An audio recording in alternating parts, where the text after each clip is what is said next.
नमस्कार, मैं एडवोकेट सौरभ कुणाल। स्वागत है आपका हमारे इस यूट्यूब चैनल पे। यहाँ पे हम चर्चा करते हैं बहुत सारे लीगल और फाइनेंशियल इश्यूज को। तो मित्रों, आज हम चर्चा करने वाले हैं कि बेल पिटीशन यानी कि जमानत याचिका अगर खारिज हो रही है तो जमानत याचिका क्यों खारिज होती है। आज हम उसके कारणों पे जानेंगे और हम यह भी जानेंगे, इस बात पे भी चर्चा करेंगे कि जब जमानत याचिका बेल पिटीशन खारिज हो जाए तो फिर उसके बाद क्या करना चाहिए, कौन से स्टेप्स लेने चाहिए। इन सारी बातों पर आज हम डिटेल में डिस्कशन करेंगे। लेकिन वीडियो को शुरू करने के पहले मित्रों, मैं आपसे आग्रह करना चाहूंगा कि अगर पहली बार आप हमारे इस वीडियो को देख रहे हैं तो कृपया चैनल को सब्सक्राइब करें और साथ में बेल बटन जरूर दबा दें ताकि इस चैनल के जितने भी अपडेट्स हैं आप तक नोटिफिकेशन में पहुंचता रहे। तो चलिए शुरू करते हैं आज के इस वीडियो को।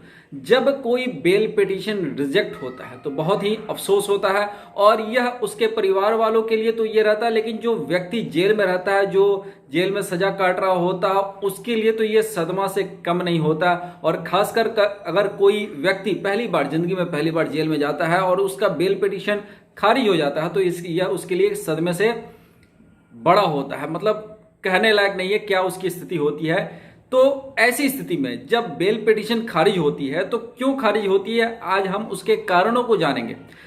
मित्रों, सबसे पहले मैं बता दूं, जमानत याचिका पूर्णतया कोर्ट के विवेक पे निर्भर करता है, यानी it's a discretionary power of the court to grant bail to the petitioner और नॉट। तो ये पूरी तरह से कोर्ट के विवेक पे निर्भर करता है। कोर्ट उस केस के तथ्यों को, फैक्ट्स और सर्कमस्टांसेस को जांच के परख के ये देख लेता है कि इसमें जो है, अगर जो आरोपी है या जो पिटिशनर है, अगर वो जेल से छूटता है तो क्या इन्वेस्टिगेशन पे इसका कोई असर पड़ेगा, क्या इन्वेस्टिगेशन ठीक से कंप्लीट हो पाएगा या नहीं। इन सारी चीजों को देखते हुए वो जो है इस पे जमानत को मंजूर या नामंजूर करता है। लेकिन ज्यादातर केसों में जहां पुलिस का इन्वेस्टिगेशन कंप्लीट होता है, यानी जैसे ही पुलिस रिमांड की अवधि खत्म होती है और जो आरोपी है उसे जुडिशियल रिमांड में भेजा जाता है, तो वैसी स्थिति में जो पिटिशनर है उसके पास एक मजबूत ग्राउंड होता है कि वह न्यायालय से ये गुहार कर सकता है कि अब जो है पुलिस का इन्वेस्टिगेशन कंप्लीट हो चुका है और जब कभी भी उसे जरूरत होगी वो पुलिस को पूरा सहयोग करेगा और इस ग्राउंड पे वो अपनी जमानत याचिका के लिए कोर्ट से प्रार्थना कर सकता है। लेकिन फिर भी बहुत सारी ऐसी चीजें होती हैं जो कोर्ट के समक्ष कोर्ट जो है पूरी तरह से यह सुनिश्चित कर लेना चाहता है कि अगर आरोपी या जो पिटिशनर है वो अगर छूटता है, जमानत पे छूटता है, तो कहीं से भी जो अन्वेषण है, जो इन्वेस्टिगेशन है, उस पे कोई भी किसी भी तरह से उसे प्रभावित करने की कोशिश ना की जाए और साथ ही जल्द से जल्द इस केस को, ताकि क्योंकि न्यायपालिका का ये मोटिव रहता है कि जल्द से जल्द जो है पूरा जो इन्वेस्टिगेशन कंप्लीट हो जाए, फ्री एंड फेयर जो है पूरा इन्वेस्टिगेशन अन्वेषण कंप्लीट हो। ऐसी स्थिति में वो जो है इस पे, लेकिन मैं आपको बता दूं कि सुप्रीम कोर्ट ने एक नहीं कई एक केसों में ये सीधे सीधे इस बात को कहा है कि बेल इज ए रूल।